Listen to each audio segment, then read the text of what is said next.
Jaiswal the hero of the day, first one India versus England Visakhapatnam में ये test match खेला जा रहा है। पहले दिन का खात्मा हो चुका है, 336 रन इंडिया ने बना दिया है। 93 ओवर्स का खेल हुआ है, 3 ओवर ज्यादा करवाए गए हैं, उसकी रीजन भी आपको बताता हूं। लेकिन आज के दिन में जायसवाल हीरो नजर आया है, लेकिन दीगर कोई भी बल्लेबाज इंडिया का खरा नहीं हो पाया। किसी भी सिंगल बल्लेबाज ने 35 रन भी नहीं बनाए।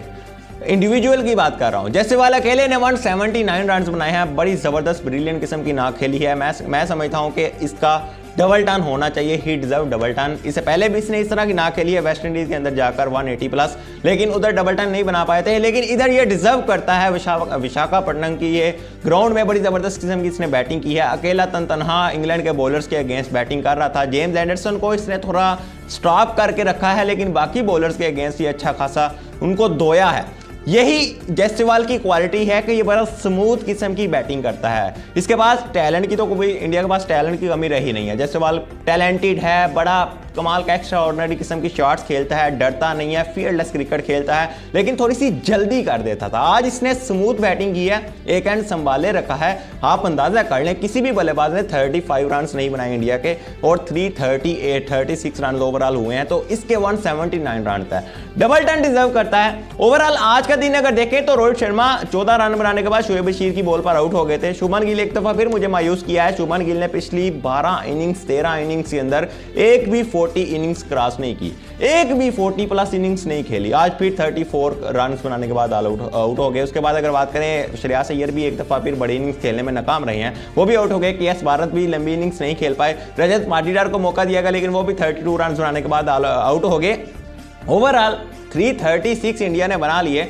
नेट रन रेट भी अच्छा चल रहा है, स्कोर भी अच्छा चल रहा है, लेकिन लास्ट पर 6 विकेटें गुनवा दी हैं। 248 रन पर इंडिया के सिर्फ 3 खिलाड़ी आउट थे, लेकिन 336 तक आते आते इंडिया के 6 खिलाड़ी आउट हो गया है। नीचे से लोअर द ऑर्डर जो आप कह सकते हैं लंबी बैटिंग की नीड थी, उधर किसी ने स्टैंड लिया, क्योंकि जडेजा नहीं खेल रहा, क्योंकि केएल राहुल नहीं खेले, क्योंकि नीचे सिराज भी नहीं खेले। 3 तब्दीलियों के साथ इंडियन टीम आई थी। रजत पाटीदार को मौका दिया गया, मुकेश कुमार को मौका दिया गया, कुलदीप यादव को आज शामिल किया गया। 3 तब्दीलियों के साथ इंडियन टीम दूसरा टेस्ट मैच खेल रही है। मिडिल ऑर्डर में यंगस्टर खेल रहे थे, लेकिन उस तरह की एक्सपेक्टेशन जो लगाई थी वो नहीं आई। टॉप ऑर्डर में आप कह सकते हैं जायसवाल ने बैटिंग की है। अब ये मैच बहुत इंटरेस्टिंग किस्म का होगा। ये मैच वन साइडेड नहीं जाएगा, ये मैच बड़ा फंसना है। आप अंदाजा कर लें कि इंडिया का कोई भी बल्लेबाज नहीं खड़ा हुआ सिवाय जायसवाल अगर इधर से इनिंग्स को लंबा और ले जाते हैं, डबल सेंचुरी बनाने के बाद भी क्रीज पर खड़ा होते हैं, तो फिर इंडियन टीम स्ट्रॉन्ग पोजीशन पर आ जाएगी। स्ट्रॉन्ग पोजीशन पर तो आज भी थी,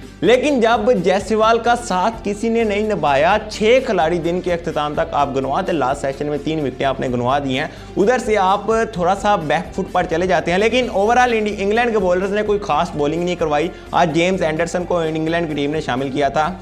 उसके अलावा जो नया लड़का है शोएब बशीर को शामिल किया, लेकिन शोएब बशीर ने तो 2 विकेटें ले दी। जेम्स एंडरसन ने भी गो के 1 विकेट लिया, लेकिन एंडरसन को इंडियन बल्लेबाजों ने ब्लॉक किया। एंडरसन क्योंकि खतरनाक किस्म के बॉलर ने 1.79 मेरे ख्याल से उनको इकानवी पड़ा है, तो बड़े बॉलर को इंडिया ने स्टॉप किया है। स्पिनर के अगेंस्ट स्पेशली जॉय रूट को चार्ज किया है। अच्छी प्लानिंग थी कि सीनियर बॉलर को भाई सुकून से खेलो। जेम्स एंडरसन आपको पता है बड़ा ज़बरदस्त किस्म का बॉलर है इस वक्त करंट क्रिकेट में। अगर आप बात करें तो वो बड़ा अच्छा बॉलर है, उसको खेलना बहुत ज़्यादा मुश्किल होता है। जायसवाल जो कि एक 179 जिन्होंने रन बनाए हैं, उन्होंने भी जेम्स एंडरसन को ब्लॉक करने की कोशिश की है। 41 मेरे ख्याल से बोले उन्होंने जेम्स एंडरसन के अगेंस्ट खेल लिया, और 5-6 को रन बनाए हैं, उनको ब्लॉक करने की कोशिश की है, लेकिन दीगर को उन्होंने भी मारा है। Overall 336 it's a good total, आप इसे बैड नहीं कह सकते, लेकिन 6 विकेटें लास्ट पर दिन के अख्ताम तक आप गुनवा देंगे, थोड़ा सा परेशानी का सबब बनेगा। लेकिन एक बात जो कही जा रही थी कि मैच जो है ना वो बड़ा खतरनाक हो जाएगा, पिच बड़ी खतरनाक बनेगी, स्पिन ऐसे गो होगी, ये होगा वो होगा, लेकिन ऐसा कुछ अभी नजर नहीं है। पहले दिन तो बिल्कुल भी नहीं नजर आया। आमतौर पर पहले दिन नहीं इतना टर्न होता। अगर पहले दिन ऐसा हो जाए तो आईसीसी उस पिच को ही गैर कानूनी कह देता है, वो डीमेरिट पॉइंट मिल जाता है, लेकिन ऐसा भी पहले दिन का कुछ नहीं हुआ। पिच में कोई इतना फॉल्ट हमें देखने में, बैटिंग फ्रेंडली पिच थी, तो इसलिए इतने ज्यादा रन भी बन गए, लेकिन लास्ट पर इंडिया ने विकेटें ज्यादा दे दी हैं। ओवरऑल जायसवाल अगर अगले दिन संभाल लेती हैं, दीगर बल्लेबाजों ने किसी ने साथ नहीं दिया। अब अश्विन और जायसवाल पर गेम। अश्विन अगर साथ निभा देता है, 40-50 रन अगर जायसवाल के साथ मिलकर बना देता है, जायसवाल 200 क्रॉस कर जाता, तो इंडिया बहुत अच्छे टोटल पर पहुंच जाएगी। लेकिन दूसरी तरफ भी भाई बाजवाल खेल रहा है। बाजवाल जो है ना वो इतना आसानी से हार नहीं मानेगा। पिछले मैच में भी हमने देखा था, पहली इनिंग्स में जल्द आउट होने के बाद 246 पर ऑलमोस्ट आउट हो गए थे, उसके बाद दूसरी इनिंग्स में वो 436 रन बना गए थे। तो आप इससे अंदाजा लगा लें कि वो लंबी इनिंग्स जिस मर्जी मूवमेंट पर जाकर खेल देते हैं, वो फियरलेस क्रिकेट खेल रहे हैं। इंडिया ने भी आज अच्छी बैटिंग की है, स्लो नहीं खेले, अच्छा खासा खेले हैं, लेकिन मिडिल ऑर्डर और लोअर ऑर्डर दोनों फ्लॉप किया है। किसी ने भी जायसवाल का साथ नहीं निभाया। एटलीस्ट एक प्लेयर अगर साथ निभा देता तो शायद इंडिया और ज्यादा स्ट्रॉन्ग पोजीशन पर चला जाता। लेकिन इधर केएस भारत ने भी मायूस किया, रजत पाटीदार ने भी मायूस किया, गिल साहब ने भी एक दफ़ा फिर मायूस किया। गिल साहब 40 इनिंग्स नहीं खेल पा रहे, लास्ट 12-13 इनिंग्स निकालें, गिल की एक भी 40 की इनिंग नहीं है। आप अंदाजा कर लें 40 से नीचे रह रहे हैं। श्रेयस अय्यर की बात कर लें, श्रेयस अय्यर भी भाई समझ नहीं आ रही क्या कर रहे हैं, सीनियर प्लेयर हैं लेकिन उस तरह की जिम्मेदारी नहीं ले रहे। 20-27, 30-20-27 इधर तक ही रह रहे हैं, सो ऊपर नीचे नहीं जा रहे। रजत पाटीदार को मौका दिया गया लेकिन उन्होंने भी 32 रन बनाए। लेकिन मिडिल ऑर्डर में जिस तरह एक्सपेक्टेशंस थी, वो विराट कोहली के ना होने से इंडिया स्टेबल नजर नहीं आ रहा। मिडिल ऑर्डर कोलैप्स कर रहा है, थोड़ा सा डगमगाया हुआ है। विराट की आई होप वापसी पर ये थोड़ा सा प्रॉब्लम सॉल्व हो जाएगी, लेकिन ऐसा नजर नहीं आ रहा। केएल राहुल भी आज ऊपर सोने पे सुहागा नहीं थे, जिसकी वजह से और ज्यादा मुश्किलात का सामना करना पड़ा। लेकिन केएल होते तो शायद थोड़ी और रन इंडिया बना लेता, थोड़ा और स्मूथ किस्म की बैटिंग जायसवाल कर ले। लेकिन हिम्मत है, सल्यूट है उस लड़के की कि अकेला लगा रहा है, अकेला बैटिंग की है, अकेले दम पर। मतलब आप अंदाजा कर लें, इंग्लैंड के अगेंस्ट आप खेल रहे हैं, इतना खतरनाक किस्म का बॉलिंग अटैक उनका आप इजी नहीं कह। शोएब बशीर बड़ी शानदार बॉलिंग के, एंडरसन को खेलना इतना आसान नहीं होता, लेकिन फिर भी जॉय रूट की इतना खतरनाक किस्म का एक्शन, उसके अगेंस्ट एक 23 साल लड़का 179 रन एक ही दिन में बना दे, तो भाई सल्यूट करना पड़ेगा उस प्लेयर की हिम्मत को, उस प्लेयर की काविश को, उस प्लेयर की इनिंग्स को, क्योंकि भाई अकेला खेला है। 179 रन एक पूरे दिन बैटिंग की है उसने, वो नॉट आउट गया।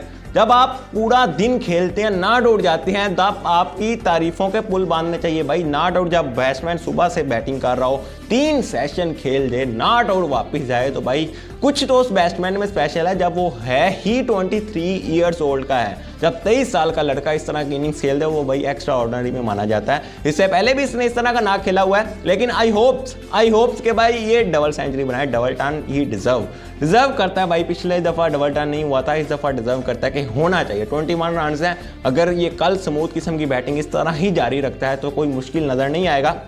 लेकिन इंडिया को एटलीस्ट इधर से 100 रन को निकालना है। अभी 4 विकेटें हैंड में है, कुलदीप भी बैटिंग करेगा इसके बाद। ठीक है, कुलदीप पर एक्सपेक्टेशन नहीं रखते हम, बुमराह से कोई 20-25 रन एक्सपेक्टेशन लगा लेते हैं। उसके बाद नीचे फिर आप मुकेश कुमार से भी आप नहीं रख सकते, लेकिन अश्विन से आप कह सकते हैं कि 30 से 40 रन दे दें। 40-50 रन अगर दे दे हमारे जायसवाल भाई अगर दे देते हैं तो 450 प्लस इंडिया टोटल बना सकता है। ईजी है, 336 तो बन गया, तो 100-125 इधर से अगर रन आ जाता है, लोअर ऑर्डर से अगर 100-125 रन आ जाता है तो इंडिया स्ट्रॉन्ग पोजीशन पर चला जाएगा। लेकिन अगेन अगर 400 से पहले इंडिया आउट हो गया तो फिर जायसवाल की बड़ी इनिंग्स जो है वो रायगा जाएगी। भाई मैं तो नहीं मानूंगा कि अकेले लड़के ने कुछ किया। आप अंदाजा कर ले, किसी ने भी 35 की इनिंग्स नहीं खेली, 35 से नीचे सभी बल्लेबाज रहे हैं, तो वो अकेला लड़का जहां खड़ा हो सकता है। अगर इधर से 100 रन और निकाल देना इंडिया, तो बड़ी स्ट्रॉन्ग पोजीशन पर इंडिया आ जाएगा। फिर इंग्लैंड को बैकफुट पर आप भेज सकते हैं, लेकिन अभी पता भी नहीं है कि पिच किस तरफ जाएगी। पहले दिन आप कहना कबल वक्त होगा, लेकिन शुरू में मैंने बात की है 93 ओवर्स हुए हैं, उसकी भी एक रीजन है।